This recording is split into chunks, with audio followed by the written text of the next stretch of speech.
Eto na naman ang best friend nyo sa kusina, mga kapamilya. Kumusta po kayo?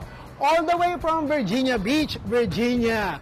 Alam nyo naman na medyo hindi maraming kapamilya natin ang naninirahan dito sa Virginia Beach. So, in the beginning, nahirapan po talaga ako to find some Filipino restaurant. But, when I learned that there's this new restaurant na kabubukas lang, I did not waste my time.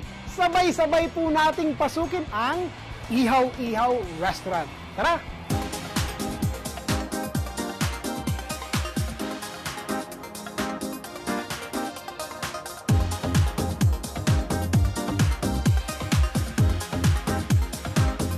Mga ka-nation, tignan nyo naman, I decided to make this segment a little bit different and interesting para sa inyo. This time, parang fiesta po ang dating ng gusto kong ipakita sa inyo.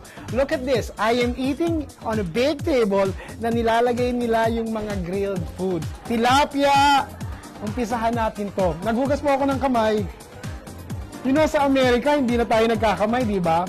But I think to bring you a little bit of home, that feeling na kumakain kayo ng kamay, hey, why not? Ang sarap po, lalo na pag hindi dry, nakita nyo naman, di ba, ginigrill nila kanina. Alam nyo, pag nagpipicture po ako ng restaurant, mas pinapaboran ko yung mga bagong restaurant, di ba? Tayong mga Pilipino, we always try to make it here sa Amerika, so why not give them the chance? Mas gusto ko pong i-feature yung mga bagong restaurant na talagang nagpupumilit to make it, and Ihaw-Ihaw is one of them. So far, hindi ako masyadong marunong magkamay. Not because hindi ako nagkamay before. I have not used my hands for a very long time eating.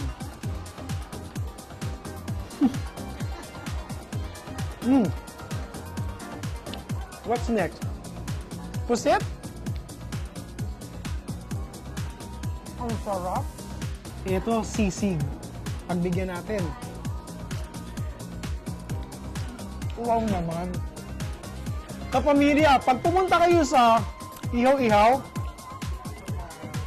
itry nyo. Hindi po ako mapapahiya.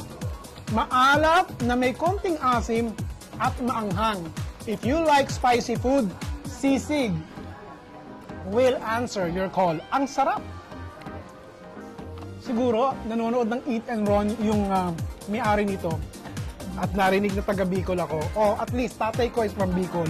So now, they want me to try their Bicol Express.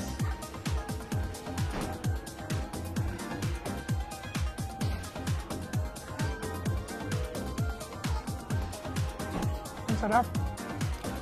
Nagmamantika siya at hindi lumalangoy sa gata. Tapos hindi siya sobrang anghang. Ang sarap nito ha. Thank you. Okay, what do we have here? We have tubig. Check this out, ka-nation. Look at this. Mainit po siya, ha? Tignan mo naman. You eat with your eyes, you smell the food, you make sure na masarap yung kakainin nyo, and this one is something that you should try by just looking at it. So, try natin. Malambot, oh.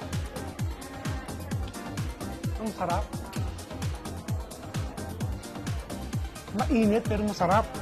Bigyan naman natin ng chance ang mga bagong restaurant katulad ng Ihaw-Ihaw. Patuloy nating tangkilikin sila. Unang-una, warm and friendly atmosphere naman po ang Ihaw-Ihaw. Friendly ang staff at saka yung presyo nila, very affordable naman. So why not give it a chance dito po pag narito kayo sa Virginia Beach. Kapamilya, ituloy po natin ang kwentuhan sa Chef Ron Vilaro Facebook page. Maraming salamat Dr. Tina Sagil of Dental Radiance, Olivia Kido and Penny Span ng Chicago. Ito po si Ron Vilaro, ang best friend nyo sa kusina. Bago ko ituloy itong halo-halo, magkita-kita po tayo next week as I eat and run. Goodbye!